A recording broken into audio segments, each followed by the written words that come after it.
أعوذ بالله من الشيطان الرجيم. بسم الله الرحمن الرحيم. فرمایا الخبیثات للخبیثین والخبیثون للخبیثات والطیبات للطیبین والطیبون للطیبات. ناپاک عورتیں ناپاک مردوں کے لیے، بدبودار مرد بدبودار عورتوں کے لیے، پاک باز بیویاں پاک باز مردوں کے لیے، اور پاک باز مرد پاک باز عورتوں کے لیے. یہ جرح کے لہجے میں حق تعالیٰ نے دنیا پر واضح کر دیا کہ جس نے عائشہ کی عظمت کا اندازہ کرنا ہو وہ عائشہ کے شوہر کو دیکھ لے.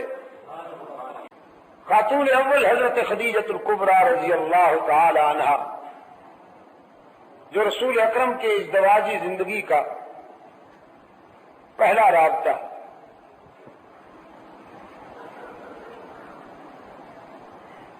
حضور اکرم صلی اللہ علیہ وسلم کی یہ وہ پہلی رفیقہ حیات ہے کہ جس نے محمد بن عبداللہ کو محمد الرسول اللہ ہوتے دیکھا، جس کے آنکھوں کے سامنے محمد بن عبداللہ محمد الرسول اللہ ہوئے. اور یہ وہ خوش نصیب خاتون ہیں انسانی تاریخ میں کہ جس کو یہ سعادت نصیب ہوئی کہ سب سے پہلے وحی کی آواز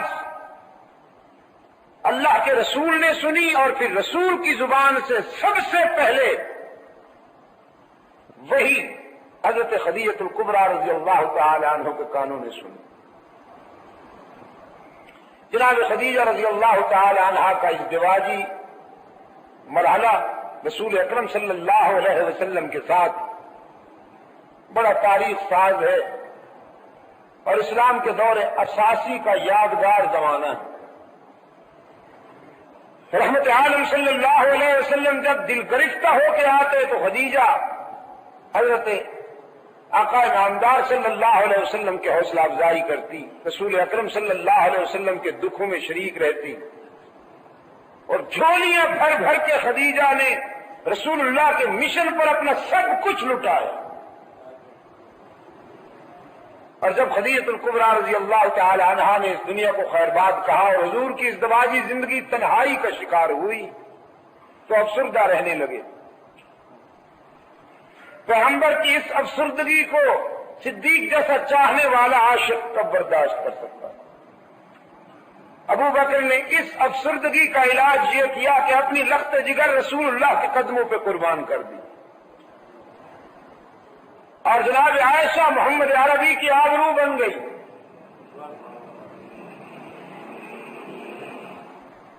عزیز دوستو، عزیز نوجوانوں، حضور اکرم صلی اللہ علیہ وسلم کے خانوادہ اقدس میں جو خاتون کنواری کی حیثیت سے آئی ہے وہ صرف اور صرف صدیق اکبر کی بیٹی حضرت خدیجہ بیوہ تھی. اس کے بعد بھی ازواج مطہرات آئی ہیں، کوئی بیوہ ہے کوئی مطلقہ ہے. صرف حضرت عائشہ رضی اللہ تعالی عنہا کو یہ اعزاز حاصل ہے، یہ عزت نصیب ہوئی ہے کہ وہ حضور اکرم صلی اللہ علیہ وسلم کے در میں کنواری کی حیثیت سے آئی. بلکہ بعض روایات میں تو یہ بھی آیا ہے کہ انہوں نے حد بلوغ میں قدم رکھا ہے رسول اللہ کے گھر میں آ کر. اگرچہ بعض حضرات نے اس کو تسلیم نہیں کیا، لیکن میں عرض کرتا ہوں کہ اگر ایسا ہو بھی تو اس میں بھی جناب صدیقہ کی انفرادیت ہے کہ عائشہ صدیقہ نے جب بالغ ہونے کی حیثیت سے نظر اٹھا کے دیکھا تو رسول اللہ کے چہرہ انور پر نظر پڑی. گویا صدیقہ کائنات حضرت عائشہ کے بلوغ کی نگاہوں نے سب سے پہلے رسالت کا چہرہ دیکھا. پوری انسانی تاریخ میں لائیے کوئی ایسی خاتون کہ جو عائشہ کی اس انفرادیت میں مقابلہ کر سکے. فخر کیا کرتی تھیں. حلقہ ازواج مطہرات میں صدیقہ کائنات فخر کیا کرتی تھیں کہ اللہ نے میری کتاب زندگی میں جو ابواب ترتیب دیے ہیں جنت کی حوریں بھی مقابلہ نہیں کر سکتی. فرماتی تھی اللہ نے یہ عزت مجھے عطا کی ہے کہ میں رسول اللہ کے گھر میں کنواری کی حیثیت سے داخل ہوئی. قسام ازل نے یہ اعزاز مجھے بخشا ہے کہ نکاح سے پہلے رویا صادقہ میں اللہ نے اپنے محبوب کو میرا چہرہ دکھایا کہ پیغمبر خدیجہ کے بعد میں نے یہ رفیقہ حیات تیرے لیے منتخب کی. فرماتی تھی یہ اعزاز بھی اللہ نے میرے مقدر میں لکھا کہ میرے بستر پہ کئی مرتبہ قرآن اترا اور وحی کی بارش ہوئی. یہ اعزاز بھی قسام ازل نے میرے ہی مقدر میں لکھا کہ مجھے کئی مرتبہ جبرائیل امین کا دیدار نصیب ہوا. میں نے اپنی ان آنکھوں سے روح الامین کو اس کی اصلی حالت میں دیکھا. پھر یہ اعزاز بھی اللہ نے مجھے عطا کیا کہ بارہا حق تعالی کی طرف سے مجھے سلام آئے اور جبرائیل امین نے آ کے کہا رسول اللہ سے کہ محمد عائشہ سے کہہ دو کہ خدا سلام کہتا ہے. یہ عزت بھی صرف مجھے نصیب ہوئی. حضرت عائشہ رضی اللہ عنہا فرمایا کرتی تھی کہ جب منافقین نے میرے کردار پہ انگشت برداری کی، ہائے منافق دھرتی کا وہ بدترین عنصر، کرۂ ارض پر وہ بدبودار عنصر کہ جو بربریت پہ اترتا ہے تو رسول اللہ کی آبرو تک کو معاف نہیں کرتا. پس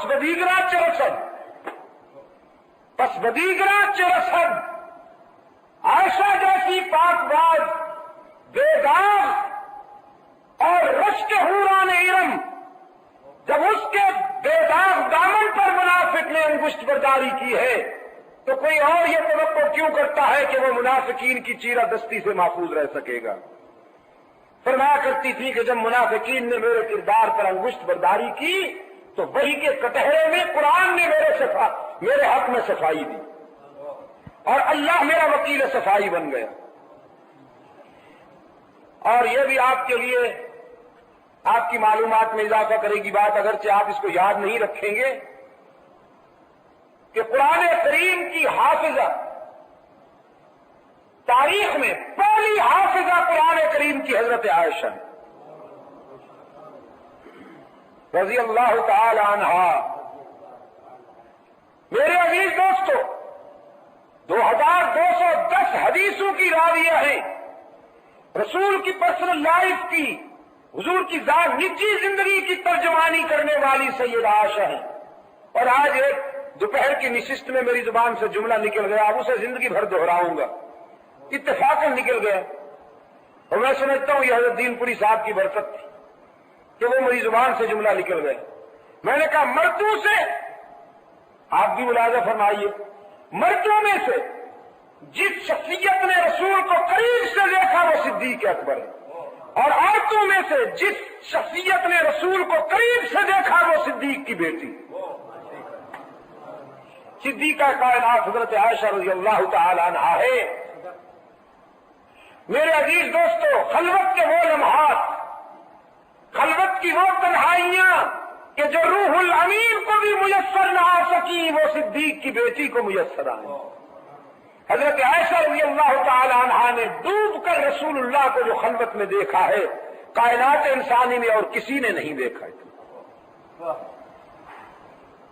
استاد ہیں صحابہ کی، ہزاروں صحابہ کی استاد ہیں.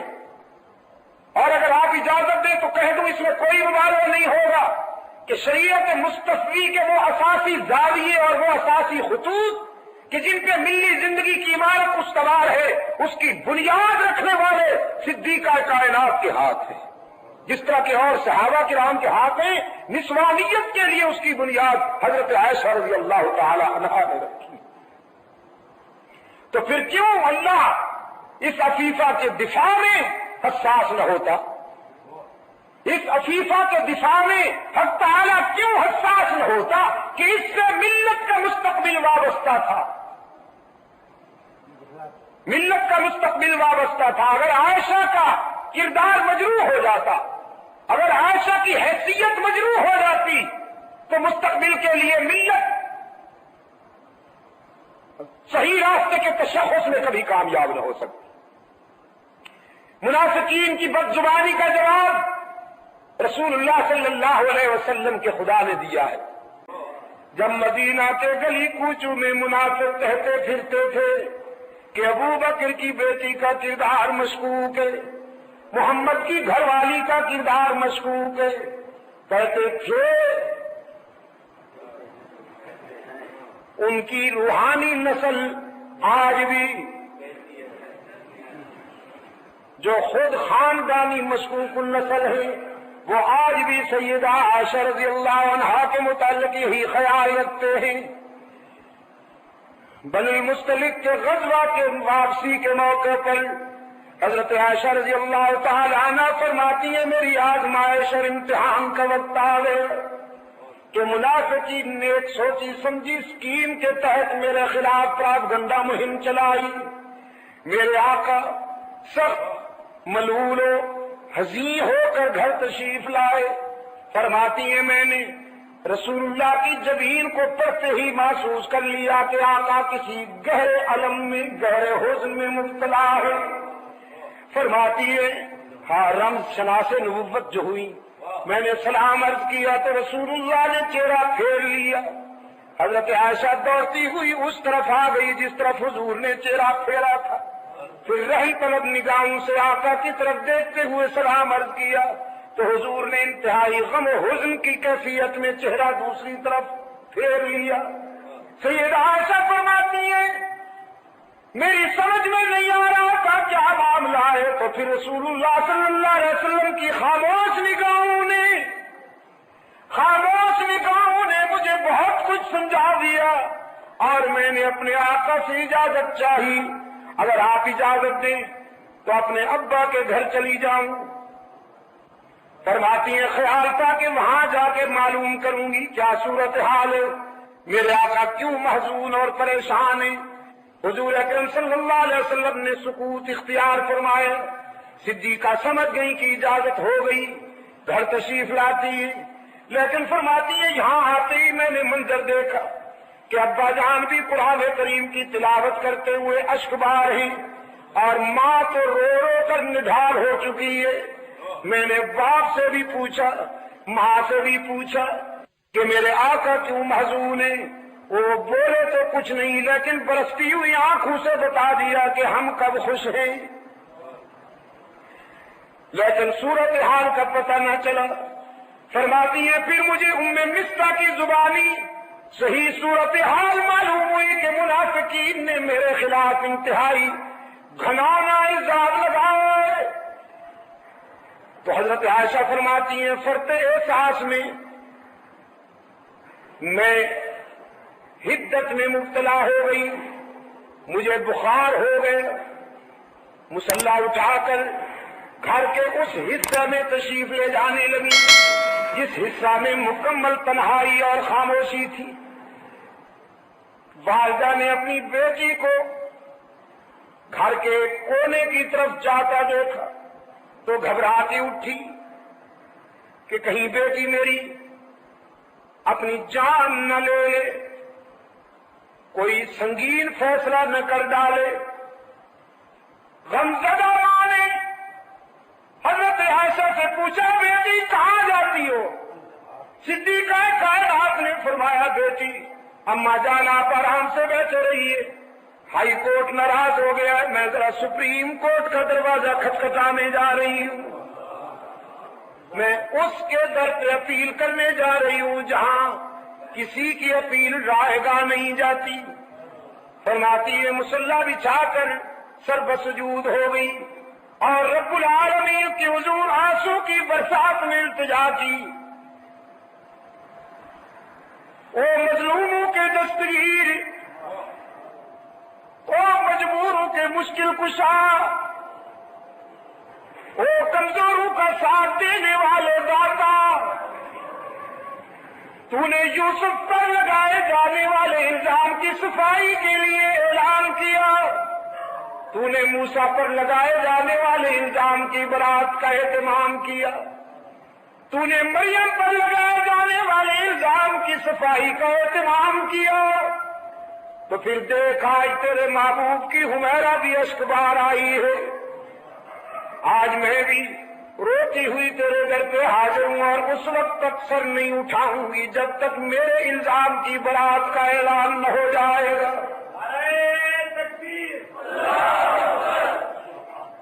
جناب صدیق رضی اللہ تعالیٰ عنہ جہاں اشک بار ہیں، ادھر سرکار دو عالم صلی اللہ علیہ وسلم نے صحابہ کی میٹنگ بلائی ہوئی ہے۔ صحابہ کرام کے سامنے رحمت عالم صلی اللہ علیہ وسلم نے یہ مسئلہ رکھا، کیا کیا جائے، اس معاملے میں کیا کرنا چاہیے۔ صحابہ میں سے کسی میں جرأت گفتار ہی نہیں، ہر شخص فرط غم میں اشک بار ہے، سسکیوں کی آواز آ رہی ہے، کبھی کبھی کسی کی چیخ نکل جاتی ہے، وہ اپنی ماں کے غم میں فرط علم میں مبتلا ہے۔ حضرت علی رضی اللہ تعالیٰ عنہ اٹھے اور عرض کرتے ہیں اللہ کے رسول، اس مسئلے میں اگر آپ زیادہ کبیرہ خاطر ہیں تو پیغمبر کو بیویوں کی کمی تو نہیں، عائشہ کو طلاق دے دیجیے۔ بس اس آواز کے بعد حضرت فاروق اعظم رضی اللہ تعالیٰ عنہ آنسو کی برسات میں کھڑے ہوئے اور عرض کیا، میرے آقا یہ بالکل آخری فیصلے کی بات ہے، پہلے یہ بتائیے کہ عائشہ کو آپ کی بیوی بنا کے آپ کے گھر میں بھیجنے والا کون ہے؟ ذرا ہم اس سے پوچھیں تو صحیح کہ تو نے کس کے لیے کون سی بیوی منتخب کی؟ رسول اللہ صلی اللہ علیہ وسلم نے اس سوال کے جواب میں انگلی آسمان کی طرف اٹھا دی۔ یہ پیغمبر کا خاموش مگر جامع جواب تھا کہ یہ فیصلہ، یہ رشتہ کرنے والا تو پروردگار عالم ہے۔ اپنے آقا کی انگلی آسمان کی طرف اٹھی ہوئی دیکھ کر فاروق اعظم کی تلوار نیام سے نکل آئی۔ فاروق کی تلوار پہ بھی قربان جاؤں گا، یہ منافقین کی روز اول سے دشمن ہے۔ عرض کیا اللہ کے رسول، اب منافقین کو تو میری تلوار کے حوالے کر دیجیے، عائشہ کے دشمنوں سے تو میری تلوار نمٹے گی۔ اس عفیفہ کو جس شخصیت، جس ذات نے سوچ سمجھ کے آپ کے گھر میں بھیجا تھا، آپ کے گھر سے نکالنے کا اختیار بھی اسی ذات کو ہے۔ آپ انتظار فرمائیے کہ وہاں سے کیا فیصلہ ہوتا ہے۔ رسول اللہ صلی اللہ علیہ وسلم نے فرمایا، جزاک اللہ ابن خطاب، تو نے تو میرے دل کی ساری گرانی دور کر دی، اب میں بھی اسی کے فیصلے کا منتظر ہوں، تم بھی اسی کے فیصلے کا انتظار کرو۔ میٹنگ برخاست ہو گئی اور رحمت عالم صلی اللہ علیہ وسلم یہاں سے اٹھ کر سیدھے خانوادہ صدیقی میں آئے۔ ہمارے دروازے پر ہمیں کیوں چھیڑتے ہو؟ رسول اکرم صلی اللہ علیہ وسلم نے فرمایا، ابو بکر کے گھرانے والوں دروازہ کھولو نا، تمہارے دروازے پر آسمان رسالت کا سراج منیر آیا ہے۔ پیغمبر کی آواز سن کر حضرت عائشہ رضی اللہ تعالیٰ عنہ کی والدہ دوڑتی ہوئی آئیں، دروازہ کھولا تو عبداللہ کا یتیم، آمنہ کا لال صلی اللہ علیہ وسلم رش کے ماہتاب و آفتاب دروازے پر موجود ہیں۔ کراچی کے دوستوں میں کہا کرتا ہوں، صدیقی گھرانے کی خوش قسمتی میں قربان جاؤں کہ ساری دنیا رسول کے قدموں میں، رسول صدیق اکبر کے دروازے پر۔ رحمت عالم صلی اللہ علیہ وسلم نے دروازہ کھلتے ہی پہلا سوال کیا، میری عائشہ کہاں ہے؟ اور صدیقہ کی والدہ نے روتے ہوئے عرض کیا، حضور میری بیٹی تو اسی دن سے سجدے میں سربسجود ہے، اسی دن سے مصلی پر اشک بہار ہے، کسی سوال کا جواب نہیں دیتی، کسی بات میں بولتی ہی نہیں ہے، ہر وقت روتی رہتی ہے۔ اور ادھر سیدہ عائشہ فرماتی ہے میں سن رہی ہوں آواز رحمت عالم صلی اللہ علیہ وسلم کی بھی اپنی والدہ کی بھی. میرا جی چاہا کہ اٹھ کر رسول اللہ کے دامن سے چمٹ جاؤں اور جی بھر کے رو لوں، لیکن پھر میرے ضمیر نے میرے قدم روکتے ہوئے رہنمائی کی کہ جس کی عدالت میں اپیل کی ہے وہاں سے فیصلہ تو ہو لینے دے. یہ ٹھیک ہے کہ تیرا محبوب تیرے گھر آیا ہے، لیکن اس کا دروازہ چھوڑ کر جانا بھی تو قرین انصاف نہیں ہے. سرکار عالم صلی اللہ علیہ وسلم قریب آئے اور فرمایا حمیرہ کچھ بولنا چاہتے ہو تو بولو، تیری صفائی سننے کے لیے آیا ہوں. حضرت عائشہ فرماتی ہیں بس اب تو میرے ضبط کے بندھن ٹوٹ گئے اور فرتے غم میں روتے ہوئے عرض کیا اللہ کے محبوب اشکو بصری و حزنی الی اللہ، میں اپنا درد دل علیم بذات الصدور کو سنا بیٹھی ہوں. آج میرا وہی حال ہے جو حضرت یوسف کے باپ کا تھا. دنیا والوں میں سے کسی کو اپنی صفائی کے متعلق کچھ نہیں کہوں گی، اسی کو کہہ دیا ہے جو میرے کردار کو بھی جانتا ہے، میرے افکار کو بھی. سرکار عالم صلی اللہ علیہ وسلم نے فرمایا حمیرہ فاروق اعظم نے بھی تیری مثل سپریم کورٹ میں بھیج دیے، میں بھی اسی کے فیصلے کے انتظار میں ہوں. حضرت عائشہ فرماتی ہے میں نے سوچا نہ معلوم رب العالمین کے حضور سے کب فیصلہ صادر ہوگا، یہ ضروری تو نہیں کہ اسی وقت ہو جائے. لیکن فرماتی ہے اب میری نظر پڑی رسول اللہ کی جبین اطہر پر، تو پسینے کے قطرے، پسینے کی بوندیں رسول اللہ کی جبین پر اس طرح پر آباد تھیں کہ جس طرح موتی بکھرے ہوئے ہیں.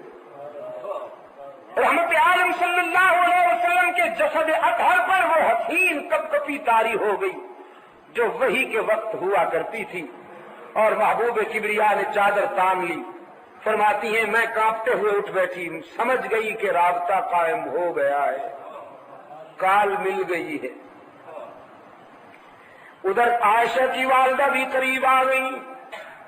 اب یہ دونوں غمزدہ ماں بیٹیاں لرزہ برندہ میں، فرط احساس میں کہ عرش بری سے نہ معلوم کیا فیصلہ ہوتا ہے، اور ادھر سراق اور نبوت لرزہ برندام ہے فرط وحی میں. کچھ دیر کے بعد حضور اکرم صلی اللہ علیہ وسلم نے اپنے چہرہ انور سے چادر اٹھائی. حضرت عائشہ فرماتی ہیں میں نے غور سے نبی کا چہرہ پڑھا تو نظر پڑتے ہی میرے ضمیر نے فیصلہ دے دیا کہ تیری شام غم ختم ہو گئی، اس لیے کہ رسول کے چہرے پر حزن و اضطراب کے بجائے راحت اور مسرت کی روشنی نمودار تھی.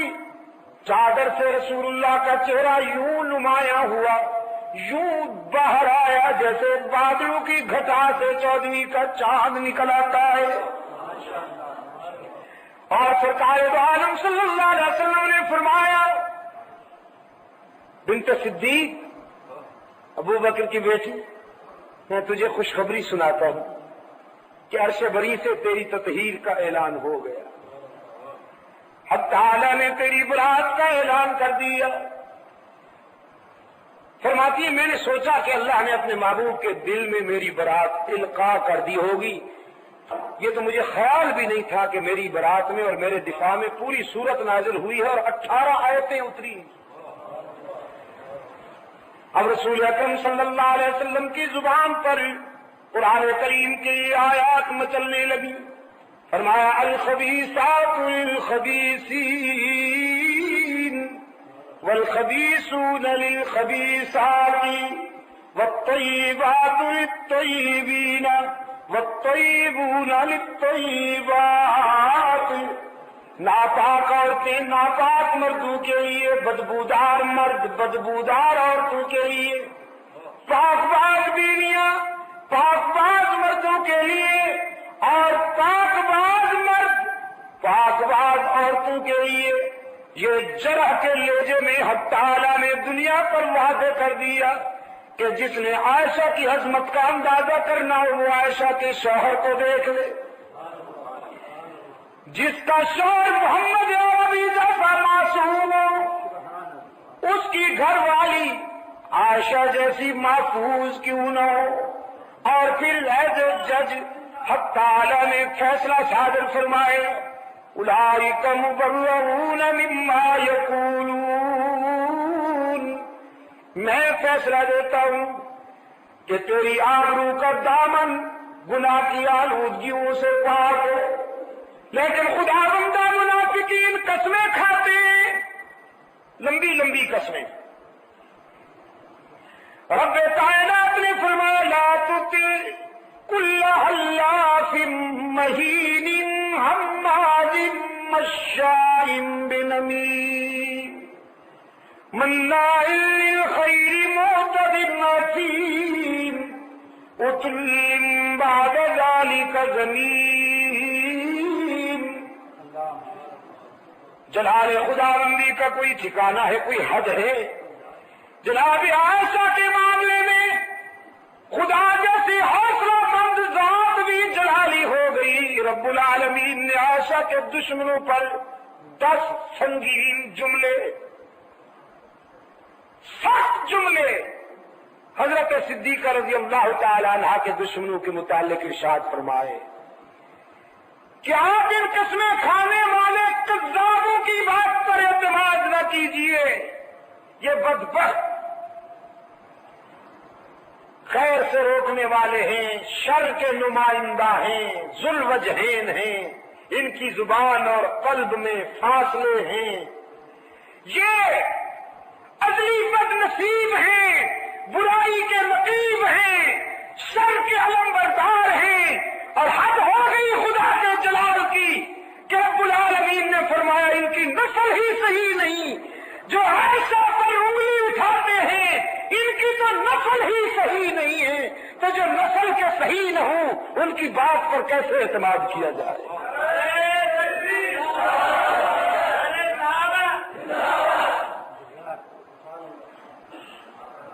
جناب صدیقہ کی والدہ نے عرض کیا بیٹی اپنے شوہر کا شکریہ ادا کرو.